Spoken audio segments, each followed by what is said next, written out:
తెలంగాణ వైద్య మండలి సభ్యులు ఐడిపిఎల్, చింతల్, షాపూర్ నగర్ ప్రాంతాలలో నిర్వహించిన తనిఖీలలో 50 మంది నకిలీ వైద్యులను గుర్తించారు. 8 మంది సభ్యులు వేర్వేరు బృందాలుగా ఒకేసారి తనిఖీలు జరిపారు.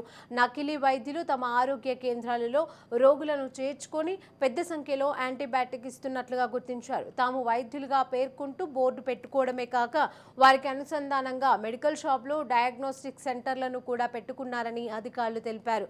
దాదాపుగా 50 మంది నకిలీ వైద్యులపైన ఎఫ్ఐఆర్లను నమోదు కాగా 2 జైలుకు పంపినట్లుగా వెల్లడించారు. తనిఖీలలో doctor Pratibhalakshmi, doctor Kiran Kumar, doctor Sunny Davis, doctor Imran Ali, doctor K Vishnu Pandu తదితరులు ఉన్నారు.